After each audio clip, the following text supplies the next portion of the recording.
Boa noite. Tudo bem, hoje, última palestra. Amanhã, culto ao Senhor, pela graça do nosso Deus. Hoje vamos falar sobre o último tema, que é sobre justiça social, marxismo cultural e a resposta cristã a tudo isso. Hoje talvez seja das palestras aquela que vai se parecer um pouco mais com um sermão, tá? Vai chegar um momento que eu vou trabalhar um texto de uma forma mais parecida com um sermão do que as palestras que eu tenho feito até aqui. Então, primeiro a gente introduz aí a temática, mas eu quero enfatizar basicamente qual é a resposta cristã à ideia de justiça. Se você quiser já deixar no texto que a gente vai trabalhar aberto, vai ser em Atos capítulo 4. Atos 4, a partir do versículo 32. Até aqui nós vimos como nossos tempos muitas vezes se parecem com os tempos dos juízes, que cada um tem a sua própria verdade, parece, né? E uma vez que cada um tem a sua própria verdade, cada um tem a sua interpretação a respeito daquilo que acontece no mundo. Nós vamos ver que dentro desse cenário a respeito do que é a justiça, o que seria um estado de justiça, ou o que seria um ambiente justo, muitos vão acreditar que justiça só será possível quando todos forem iguais, né? Se todos forem, então, tiverem acesso às mesmas condições, aos mesmos recursos e assim por diante. Basicamente uma leitura marxista, como nós vamos ver aqui. Mas a gente precisa pensar se justiça é isso mesmo. Nós não podemos interpretar o que é a justiça segundo aquilo que nós entendemos ser justiça. Nós sempre precisamos buscar um conceito à luz daquilo que Deus diz que Ele é. Então nós vimos especialmente hoje de manhã que nós não podemos, por exemplo, dizer nem mesmo quem nós somos. Se eu não posso dizer quem eu sou, quanto mais o que é justiça, que é algo que Deus estabeleceu. Se eu não tenho condições de dizer quem eu sou porque meu coração é enganoso, quanto mais dizer se algo é justo ou não.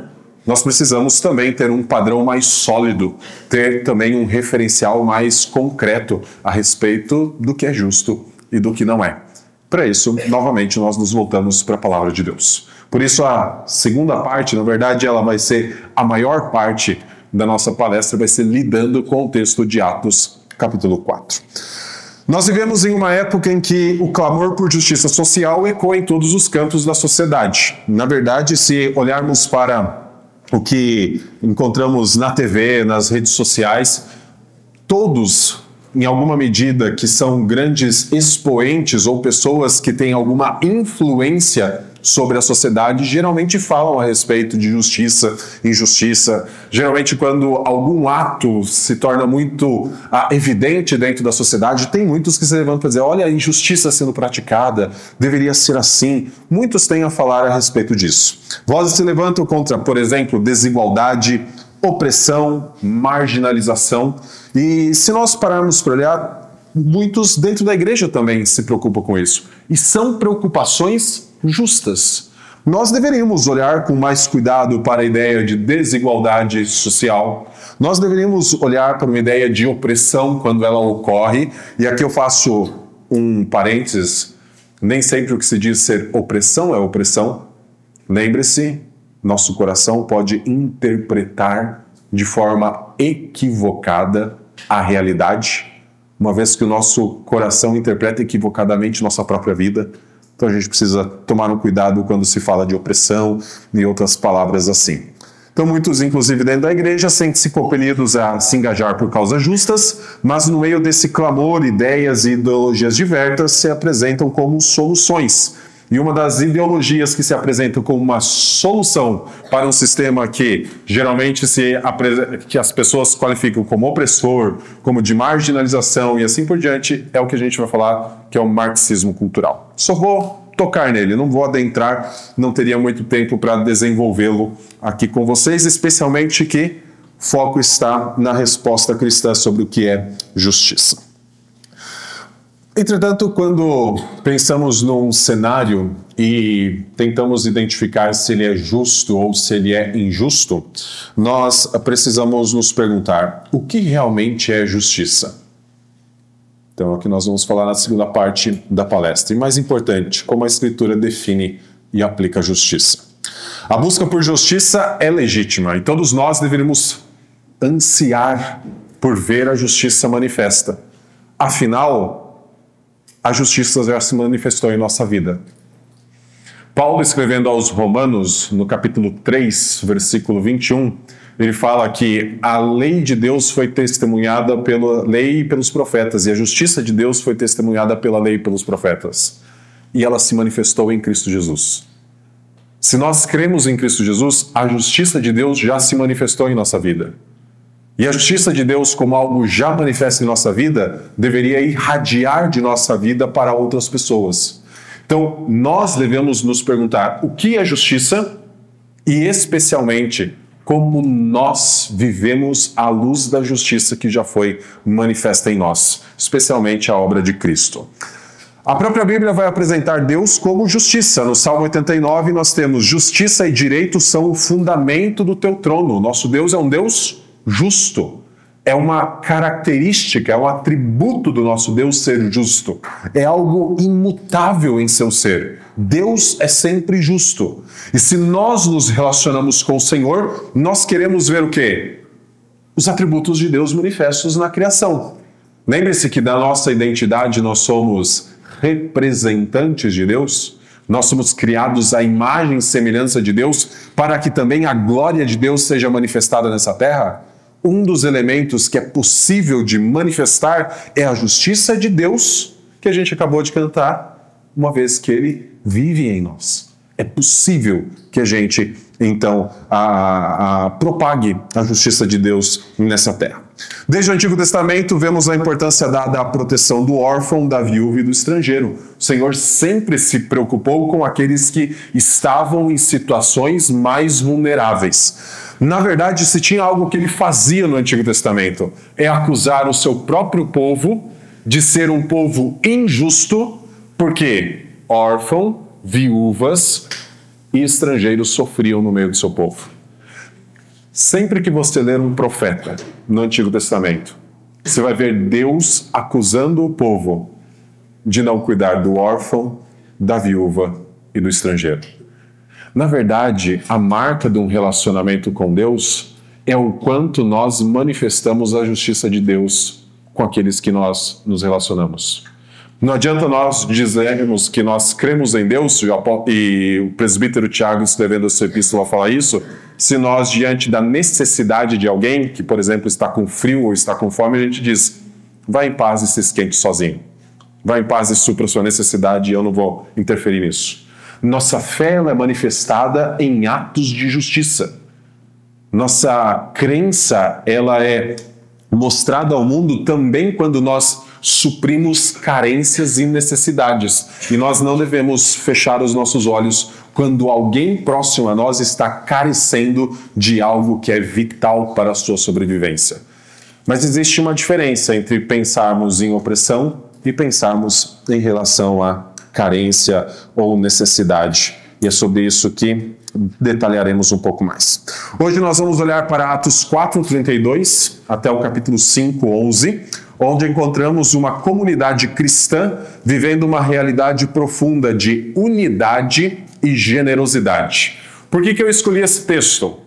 Porque dentro de leituras que se fazem das Escrituras com vieses marxistas, esse é um texto para dizer o seguinte: a igreja primitiva era uma igreja que entendia uma vida segundo um olhar semelhante ao do comunismo, a ideia de que eles tinham tudo em comum para que não existisse diferença entre eles. A gente vai ver que não é necessariamente isso. Então por isso eu escolhi esse texto, porque ele é um texto muito utilizado por aqueles que defendem uma ideia de opressão, de desigualdade, que deve ser eliminada, que toda diferença deve ser eliminada para que exista justiça. Não necessariamente. A gente precisa entender que necessidades precisam ser mitigadas para que exista justiça.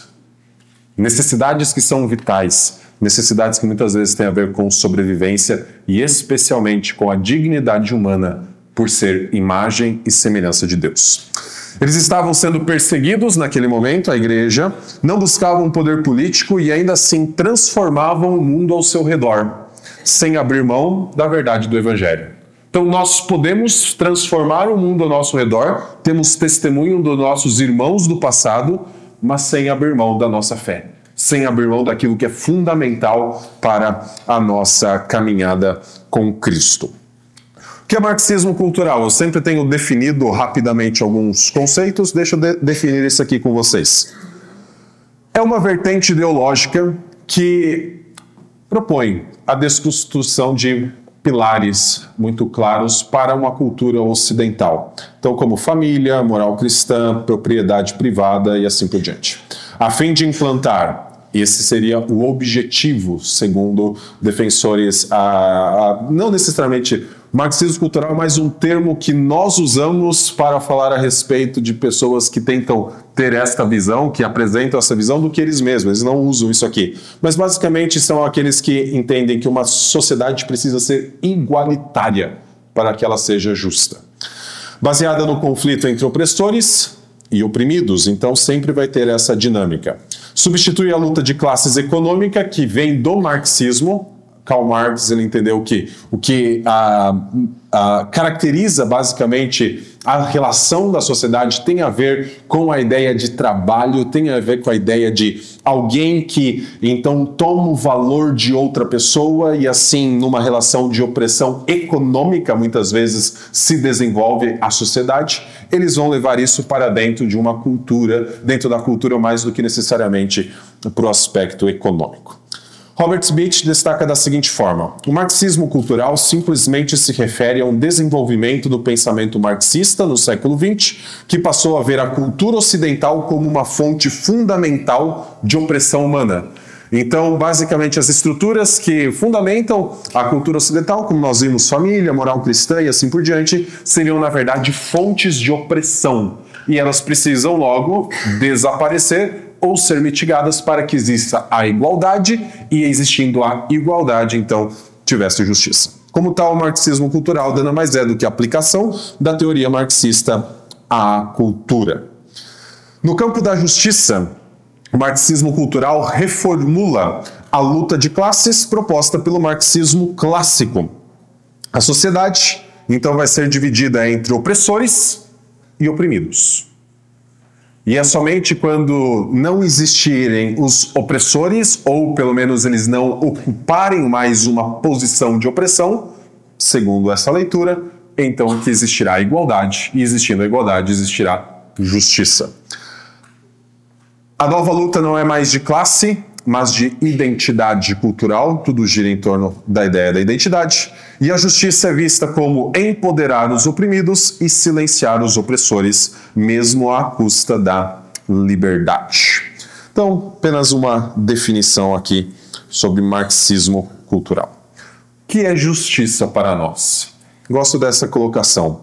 A justiça envolve retribuição, que a gente poderia chamar de punição do mal, e restauração. A justiça é uma moeda com duas faces.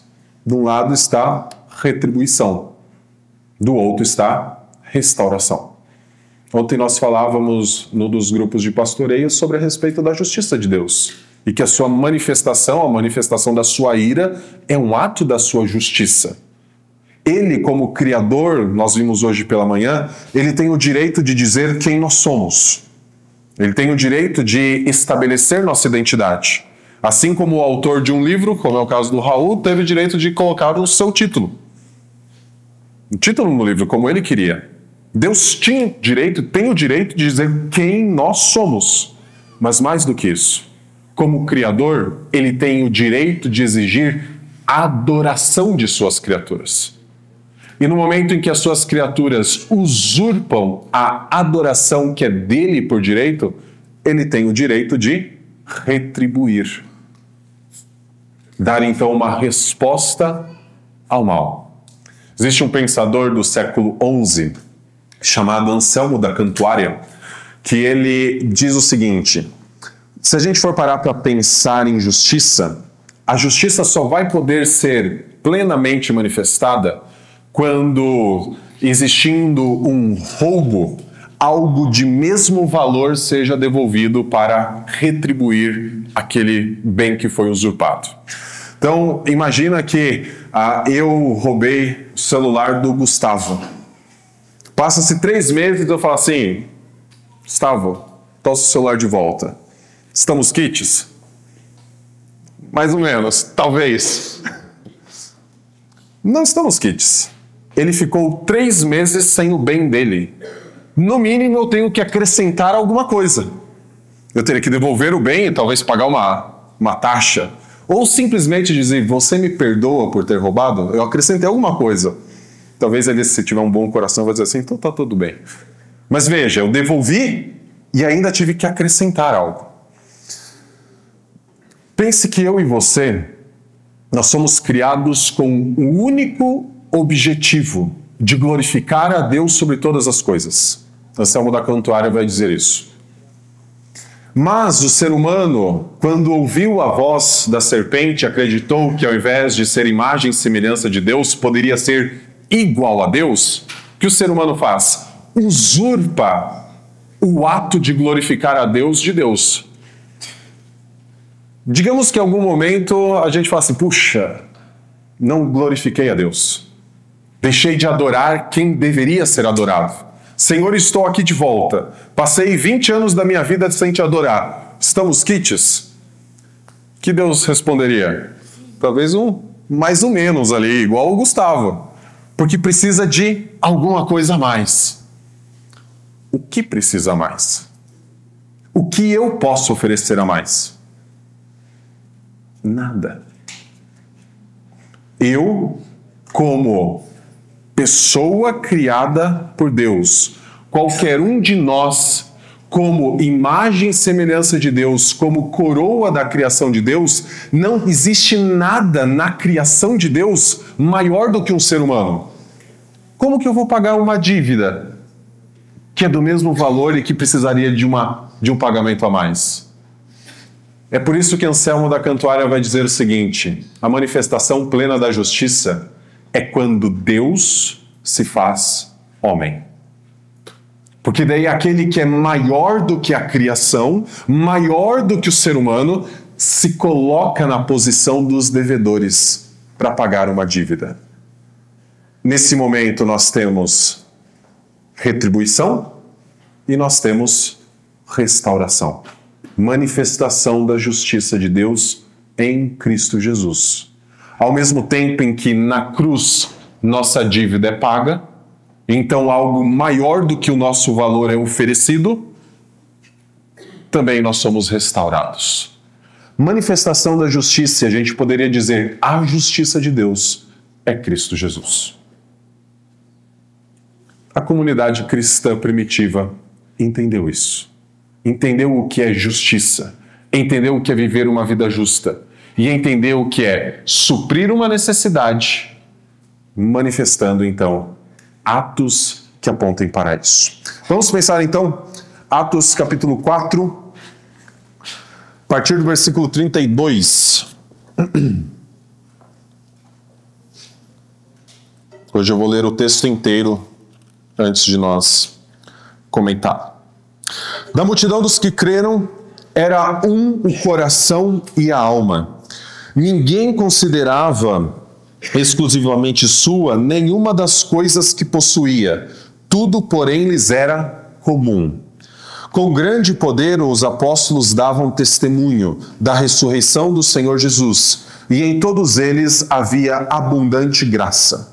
Não havia nenhum necessitado entre eles, porque os que possuíam terras ou casas, vendendo-as, traziam os valores correspondentes e os depositavam aos pés dos apóstolos. Então se distribuía a cada um conforme a sua necessidade. Então José, a quem os apóstolos chamavam de Barnabé, que quer dizer filho da consolação, um levita natural de Chipre, vendeu um campo que possuía, trouxe o dinheiro e o depositou aos pés dos apóstolos.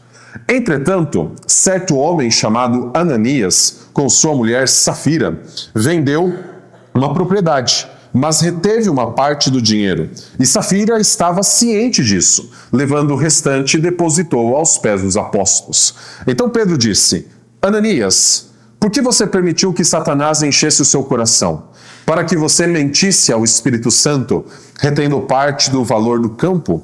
Não é verdade que, conservando a propriedade, seria sua, e depois de vendida, o dinheiro não estaria em seu poder?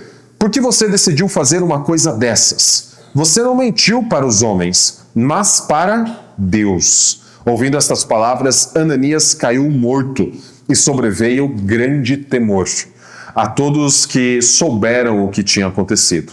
Levantando-se, os moços cobriram o corpo de Ananias e, levando-o para fora, o sepultaram. Quase 3 horas depois, entrou a mulher de Ananias, sem saber o que tinha acontecido. Então Pedro, dirigindo-se a ela, perguntou: Diga-me, foi por este valor que vocês venderam aquela terra? Ela respondeu: Sim, foi por esse valor. Então Pedro disse: Por que vocês entraram em acordo para tentar o Espírito do Senhor? Eis aí à porta os pés do que sepultaram o seu marido, e eles levarão você também.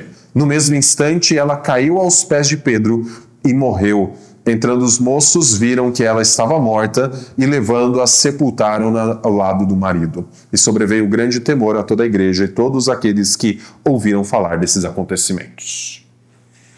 Essa talvez seja uma das histórias mais estranhas da Bíblia.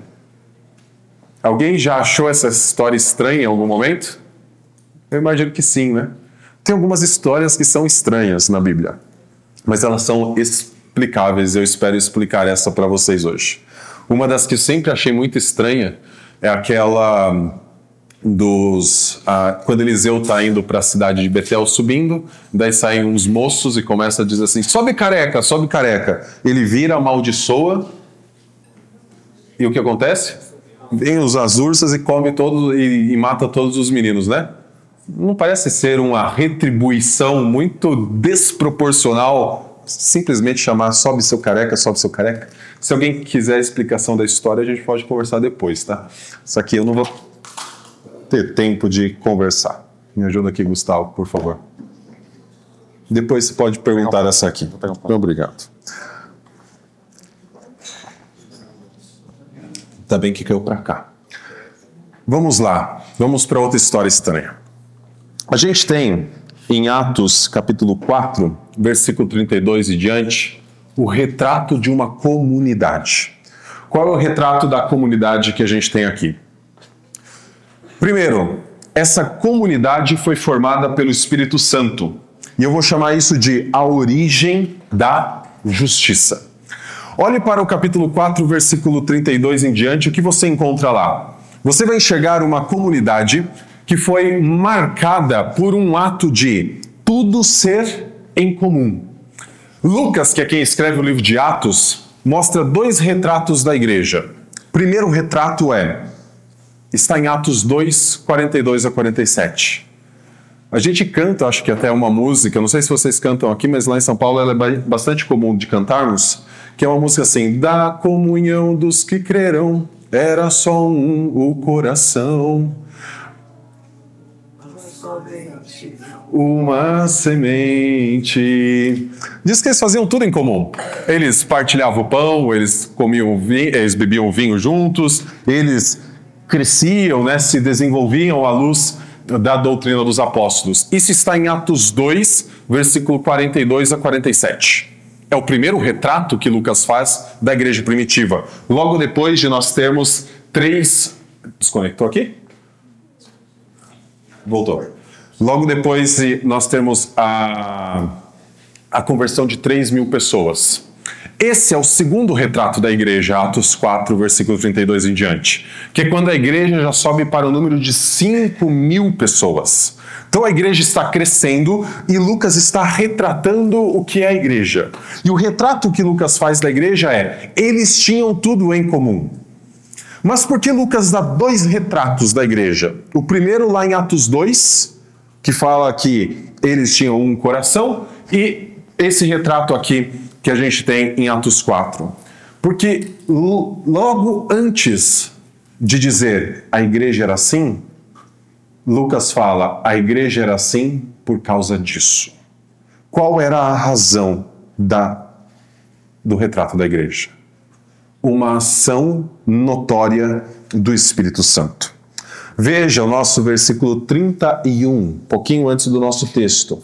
Tendo eles orado, o lugar onde estavam reunidos, todos ficaram cheios do Espírito Santo e com ousadia anunciavam a palavra de Deus.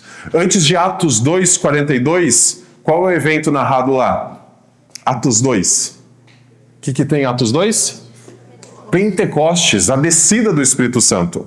Então, a comunidade cristã, que é retratada no livro de Atos, é uma comunidade formada pelo Espírito Santo. E como comunidade formada pelo Espírito Santo, tinha uma característica singular. E essa característica deve ser vista em nossas vidas. Afinal, nós somos formados por quem? Pelo Espírito Santo também.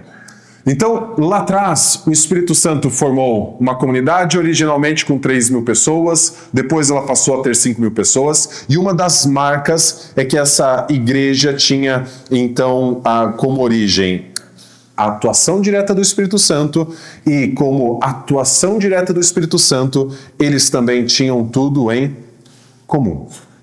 Nosso texto vai dizer que todas as pessoas, vendiam suas propriedades e então traziam tudo aos pés dos apóstolos. Veja o versículo 34.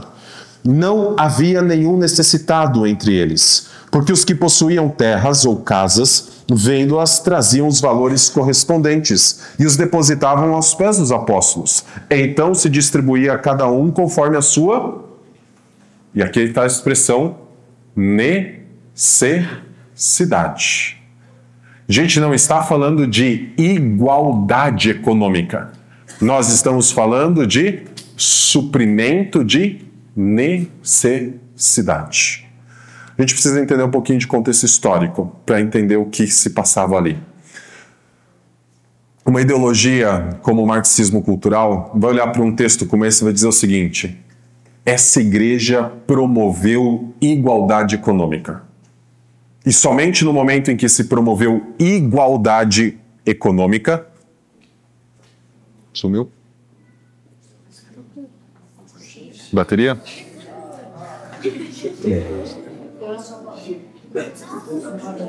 Aqui é água, né? Nessa aqui é água. Vamos aproveitar, já faz uma pausa técnica. Faz uma pausa técnica. Voltou? Voltou. No meu computador é a água, tá? Não é nenhum espírito, nada acontecendo. É que tem uma gota correndo aqui no mouse. Deixa eu voltar aqui. Essa comunidade, ela não desenvolveu igualdade econômica. Ela desenvolveu um sistema de suprimento de necessidade. Pensa que as pessoas estavam todas em Jerusalém. E lembra de Atos capítulo 2? Tinha povos de que região? De todas as regiões do Império Romano.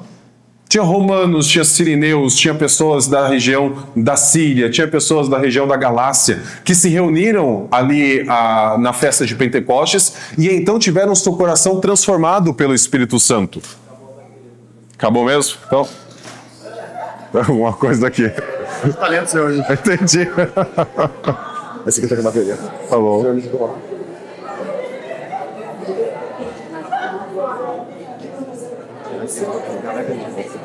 Tá. Quer tirar aqui? Eu vou com esse aqui direto. Só tira aqui então pra ele.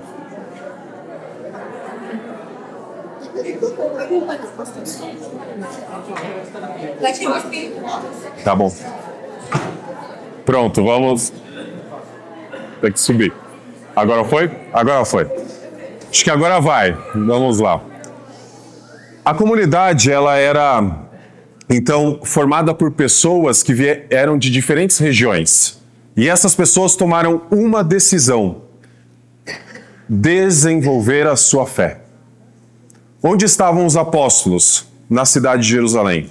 O que eles decidiram fazer? Eles decidiram não voltar para as suas terras, não voltar para as regiões diferentes do Império Romano. Eles decidiram ficar em Jerusalém, aprendendo junto aos apóstolos a respeito da doutrina cristã. E para isso o que eles fizeram? Abandonaram seus trabalhos, abandonaram suas propriedades espalhadas dentro do Império Romano. Agora imagina 3.000 pessoas, boa parte delas vindas de outras regiões, precisando ficar em Jerusalém e sobreviver em Jerusalém, para aprender mais de Cristo, para conhecer mais o Senhor e para então se envolver com uma maravilhosa missão que o seu Senhor lhes deu. Essas pessoas iriam passar dificuldade financeira se a igreja não fizesse o que fez ali. Então, as pessoas que eram de Jerusalém começaram a fazer o quê? A vender as propriedades que tinham, para ajudar os irmãos que estavam passando por necessidade econômica a permanecerem em Jerusalém aprendendo de Cristo. Veja que eu tenho desenvolvimento, eu tenho então um desenvolvimento de supressão de necessidade para que as pessoas conseguissem então crescer na fé. Tem uma ideia de dar o mínimo de dignidade para aquelas pessoas conhecerem mais de Cristo e então como comunidade se desenvolverem ali junto aos apóstolos. Então eu não tenho uma ideia de vamos vender para que todos fiquem igualmente iguais. Nós temos o quê? Uma ideia de que precisamos que todos tenham as mínimas condições de crescer. Então as pessoas vendiam e traziam aos pés dos apóstolos. Não sei se você reparou quantas vezes aparece a expressão aos pés dos apóstolos. Parece algumas vezes, né? Daqui a pouco a gente fala sobre isso. Então, primeira característica, uma comunidade retratada como um produto da ação do Espírito Santo que foi movida a suprir a necessidade dos seus semelhantes. Não foi uma sociedade que praticou a igualdade, mas uma sociedade que supriu as necessidades. Uma comunidade que compreendia, então, a necessidade de todos. Uma comunidade com um alvo em comum, e não apenas com tudo em comum. Olha o versículo 32. Da multidão dos que creram, era um o coração e a alma. Essa talvez seja a expressão mais profunda do livro de Atos. Você dizer que um grupo é um coração e alma. Nós que vivemos em tempos em que as pessoas acreditam que existem almas gêmeas, isso aqui é muito mais profundo do que qualquer ideia de semelhança amorosa. Isso aqui é uma ideia de uma unidade tal que aponta para aquilo que realmente é comum.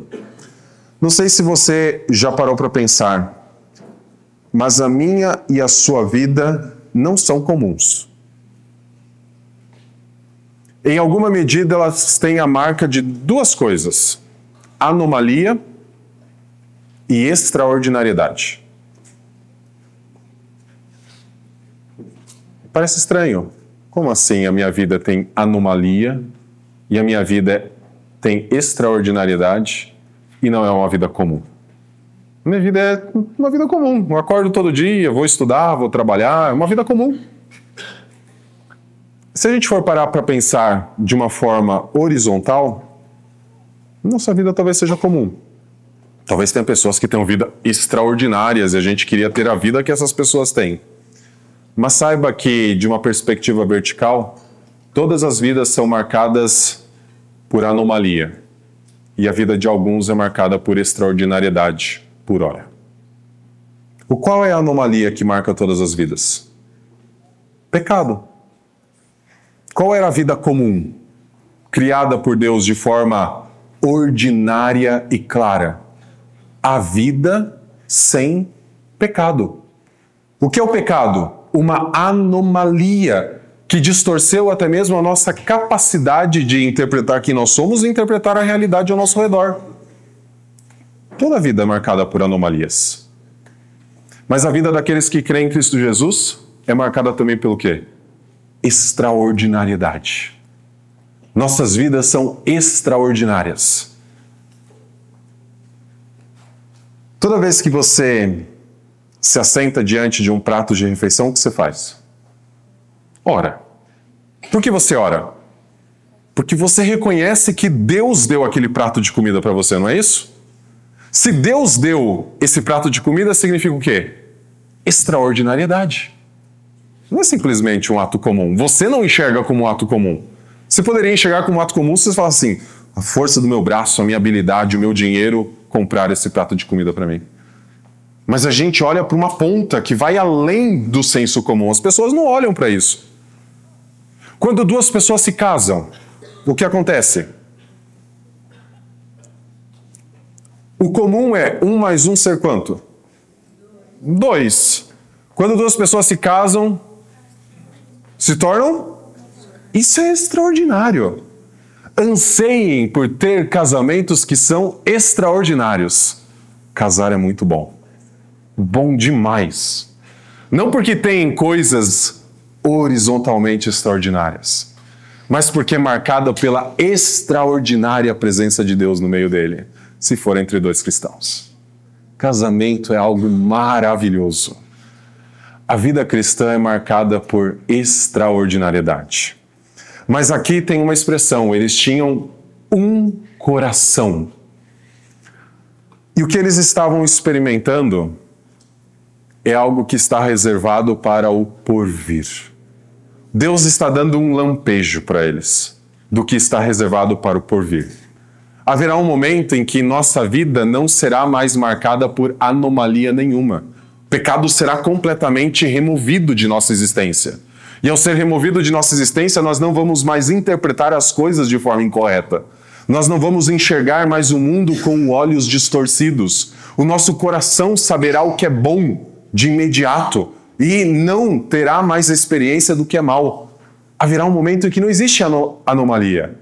E a presença de Cristo Jesus será tão comum, como nós mencionamos hoje de manhã, nós o veremos como Ele é e nós seremos como Ele é.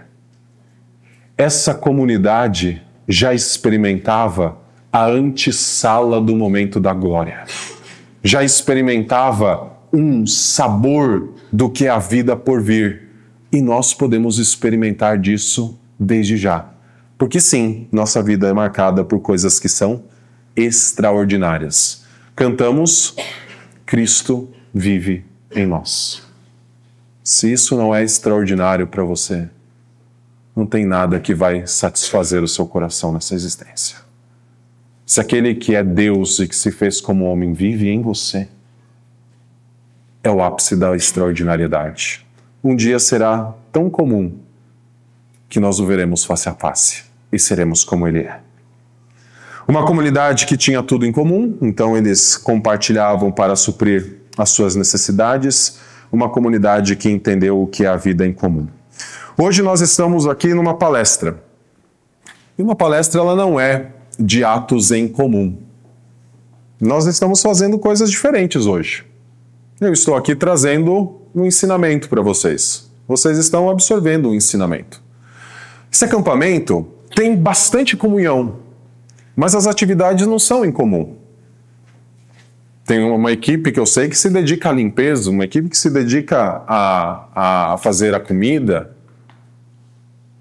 Vocês se dividem, uma hora um desmonta esse momento aqui, esse ambiente, vira o ambiente de alimentação, mas no dia seguinte são outras equipes que fazem isso.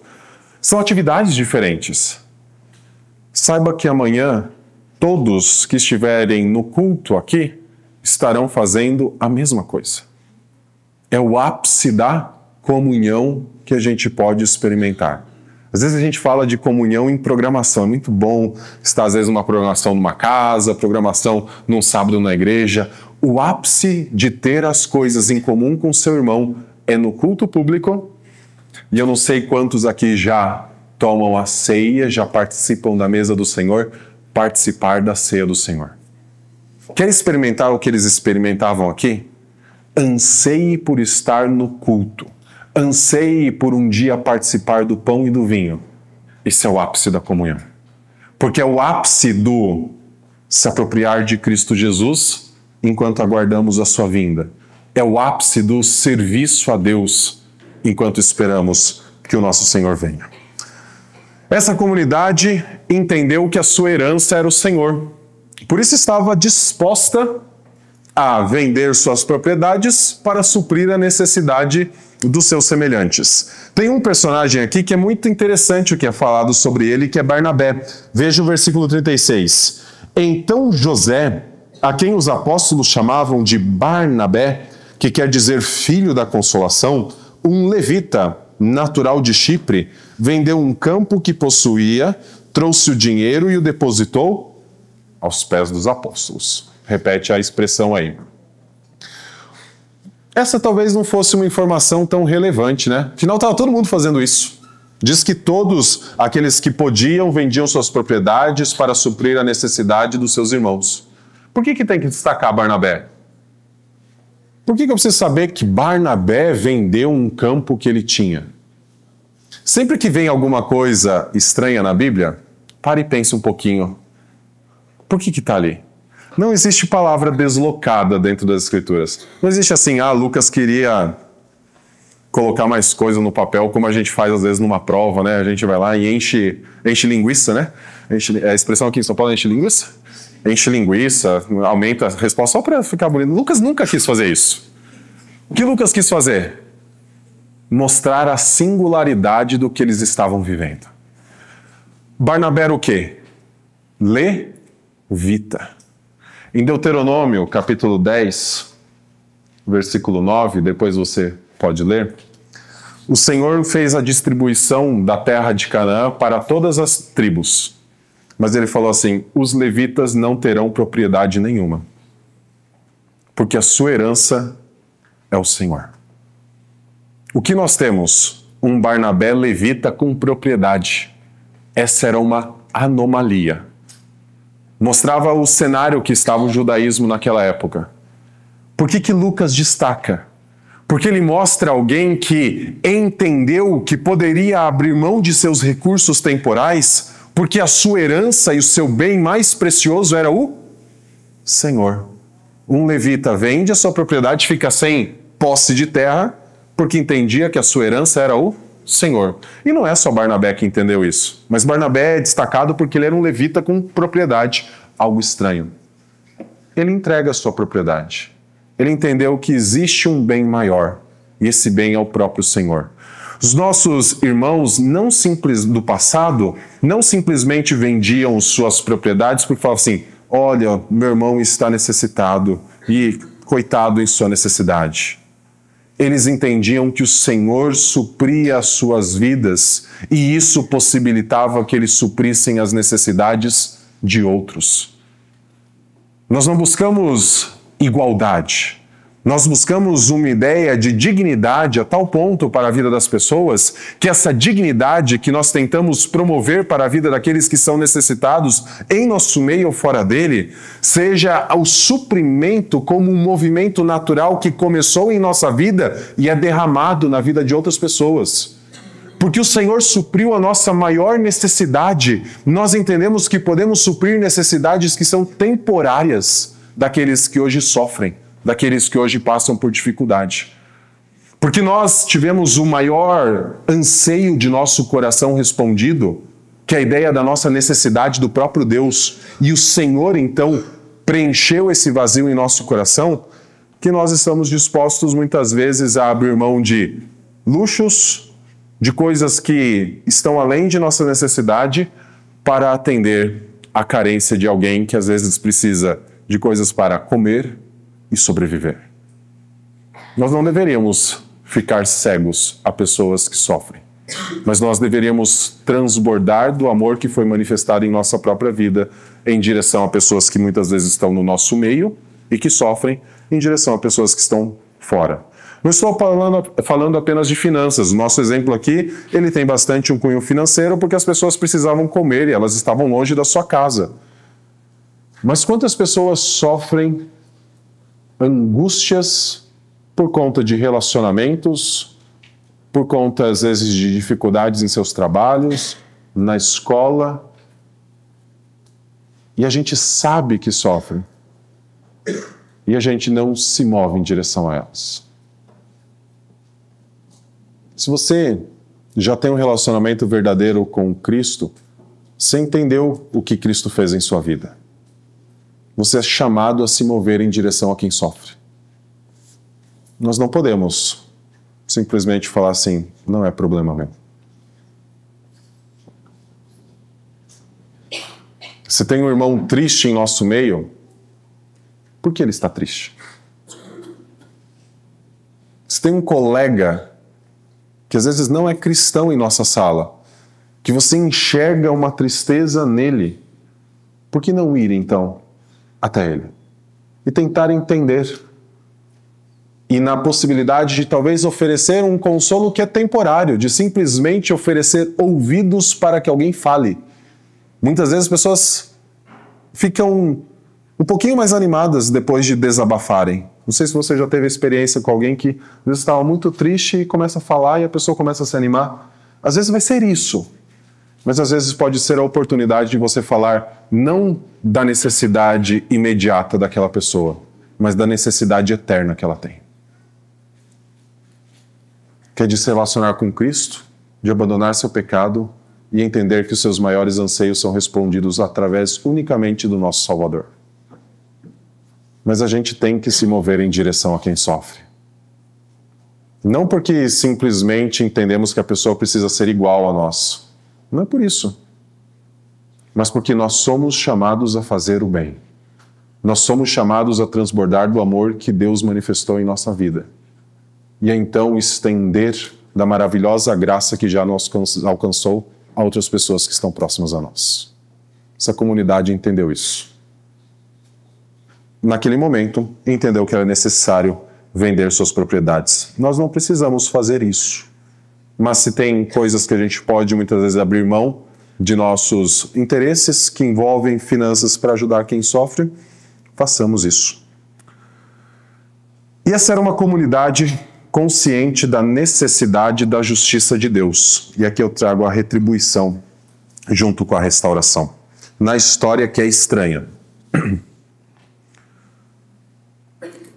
Ananias e Safira também são destacados dentro da história de vendas de propriedades para trazer o dinheiro até os pés dos apóstolos, para que então fosse usado para suprir as necessidades daqueles que estavam ali no meio. Eles fazem a mesma coisa que Barnabé fez. Fazem a mesma coisa de tantos que não foram nomeados no texto, mas que fizeram isso. Mas com uma intenção diferente. O texto fala que eles venderam uma propriedade, eles retiveram uma parte do valor para eles, entregaram outra parte do valor, mas como se esse valor fosse o valor total. Eles estavam mentindo a respeito do seu ato. Por isso nós temos aqui um cenário bastante pesado, mas é o cenário da retribuição. Nós vamos ter primeiro Ananias. Ananias, então, caindo aos pés de Pedro, morto. Veja o versículo 3. Então Pedro disse, Ananias, por que você permitiu que Satanás enchesse o seu coração, para que você mentisse ao Espírito Santo, retendo parte do valor do campo? Daí Pedro explica, não é verdade que conservando a propriedade seria sua? Não existia obrigatoriedade de todos venderem as suas propriedades. Esse era um movimento do coração das pessoas para suprir a necessidade de seus semelhantes. E muitos foram movidos a isso. Só que Ananias e Safira foram movidos a um ato semelhante. Mas por quê? Porque estavam enxergando a necessidade e queriam a glória de Deus? O texto parece indicar outra coisa. Parecia que eles queriam a glória para eles mesmos. Tanto é que Pedro fala, foi Satanás que moveu vocês a isso. Isso talvez dá uma aplicação para nós. Aquilo que a nossa mão direita faz, a nossa mão esquerda não precisa ficar sabendo. Ajudar outras pessoas não deve ser aquilo que nós pegamos e postamos em nossa rede social falando, olha, ajudei alguém. Ajudar outra pessoa é enxergar a necessidade, enxergar o amor manifestado por Deus em nosso coração e então transbordar desse amor, mesmo que ninguém saiba. Porque o louvor não é a nós, o louvor é a Deus. Ananias e Safira entenderam isso de forma diferente. Então, continua o versículo 4. E depois de vendido, o dinheiro não estaria em seu poder? Por que você decidiu fazer uma coisa dessas? Você não mentiu para os homens, mas para Deus. Então, ouvindo essas palavras, Ananias caiu morto e sobreveio grande temor a todos que souberam o que tinha acontecido. Chega Safira, sua esposa, versículo 7. Quase 3 horas depois entrou a mulher de Ananias, sem saber o que tinha acontecido. Então Pedro, dirigindo-se a ela, perguntou: diga-me, foi por este valor que vocês venderam aquela terra? Ela respondeu: sim, por este valor. Mas não tinha sido por aquele valor. Tinha sido por aquele valor e mais um pouco que eles tinham guardado para si. Mas ela responde sim. Ela está no mesmo propósito que o seu esposo. Então o que acontece? Versículo 9. Então Pedro disse: porque vocês entraram em acordo para tentar o Espírito do Senhor? Eis a porta os pés dos que sepultaram seu marido, e eles levarão você também. No mesmo instante ela caiu aos pés de Pedro e morreu. Novamente os pés dos apóstolos aqui. O texto contrasta então Barnabé com Ananias e Safira.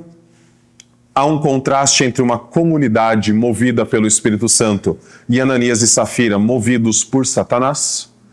E se existe esse contraste nas ações, isso nos lembra que existe uma inimizade entre o povo de Deus e aqueles que não fazem parte do povo de Deus.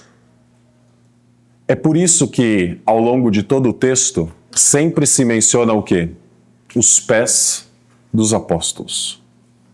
Um dia o Senhor falou que por meio de Jesus, por meio do descendente, viria a plena retribuição à serpente, quando o descendente da mulher esmagaria debaixo dos seus pés a Satanás.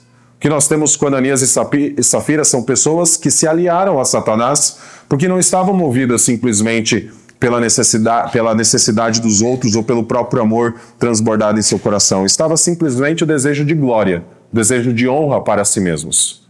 Então, enquanto as pessoas depositavam aos pés dos apóstolos como um sinal: esses meus recursos são do senhorio de Cristo, é o Senhor quem me deu e é o Senhor então que é o grande doador deles, e esses recursos podem ser utilizados para suprir a necessidade dos meus irmãos. Ananias e Safira não caem num sinal de graça, caem num sinal de retribuição.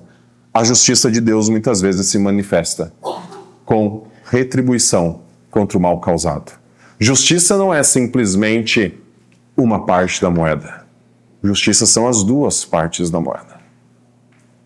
É a restauração, como aquela comunidade foi restaurada, e a retribuição, como aconteceu com Ananias e Safira. Conclusão: o clamor por justiça deve ser o eco do próprio Espírito Santo em nós. Primeiro, a comunidade era formada pelo Espírito Santo. E a comunidade formada pelo Espírito Santo fazia o quê? Se movia em direção a outros, a suprir as suas necessidades, a responder às suas demandas, a auxiliar aqueles que sofriam.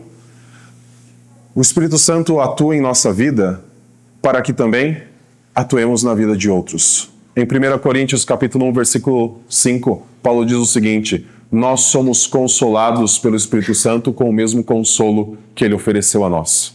Assim nós consolamos vocês também. Nós precisamos consolar, auxiliar os outros em suas necessidades, suprir aquilo que é de sua carência por conta daquilo que Deus já fez em nós. É um movimento não porque nós olhamos horizontalmente para as coisas, mas porque enxergamos com as lentes de Cristo que as pessoas foram criadas à imagem de Deus e que o mínimo de dignidade é necessário para a sua caminhada. Então nós nos movemos como um sinal da misericórdia de Deus primeiro manifesta em nossa própria vida. E a justiça cristã não busca eliminar as diferenças. Não precisa todo mundo ter o mesmo dinheiro na conta bancária. Não precisam todos ter a mesma quantidade de roupa e a mesma marca. Não é isso que molda a identidade de alguém e nem uma comunidade. Não é igualdade econômica. Não é nem igualdade de posições, de trabalho, de remuneração. O que marca a justiça cristã é entender que existem carências existem necessidades e que com amor e responsabilidade, se estiver ao nosso alcance, nós devemos suprir. Justiça é quando nós conseguimos enxergar que fomos amados por Deus e por isso podemos demonstrar o amor dele para com outras pessoas. Às vezes vai ser com os nossos recursos, às vezes vai ser com o nosso conhecimento, às vezes vai ser com algumas palavras. E sempre vai ser quando nós pregamos Cristo Jesus, crucificado como retribuição por causa de nossos pecados e crucificado como restauração para as nossas vidas. Vamos orar?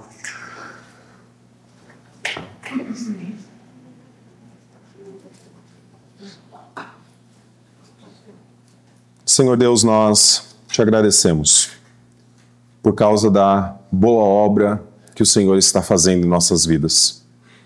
A sua palavra diz que esta boa obra que o Senhor começou, o Senhor há de completá-la. Hoje nós não necessitamos daquilo que mais necessitávamos por causa de Cristo.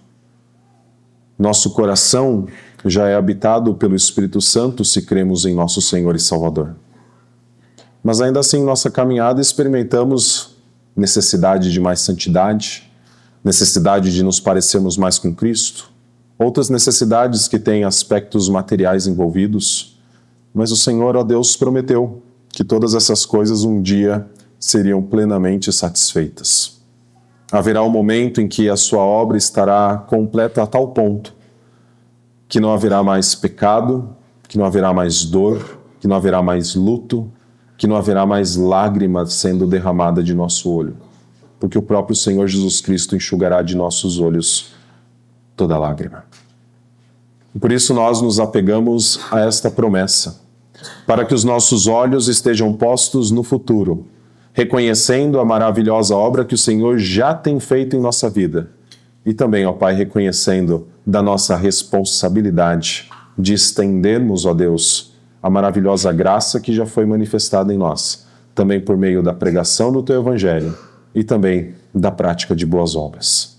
Ajuda-nos, ó Pai, a não sermos insensíveis ao olharmos para um mundo quebrado pelo pecado. Ajuda-nos, ó Pai, a não nos acostumarmos com a multiplicação do mal nesta terra. Ajuda-nos, ó Pai, a ter um coração sensível a ponto de conseguir identificar quando uma pessoa passa por necessidade e também, ó Pai, julgar qual é a nossa capacidade de auxiliá-la nesse momento. Que não sejamos, ó Pai, apenas pessoas que falam, mas também pessoas que agem. Que a nossa fé seja marcada pelas boas obras para as quais o Senhor nos criou. E, ó Deus, à medida em que manifestamos do amor que o Senhor já manifestou em nós, possamos também apontar para o único que é a manifestação plena da Tua justiça e do Teu amor, que é Cristo Jesus. Que pessoas venham a entender, ó Pai, o que o Senhor tem feito em nossa vida. Que pessoas venham a compreender o quanto precisam da mesma obra em suas vidas. E que, ó Deus, à medida em que andamos por este mundo, o Senhor seja representado em nós. Representado por meio de boas obras, representadas por meio da manifestação da justiça. Assim nós oramos, no nome santo de Cristo Jesus. Amém.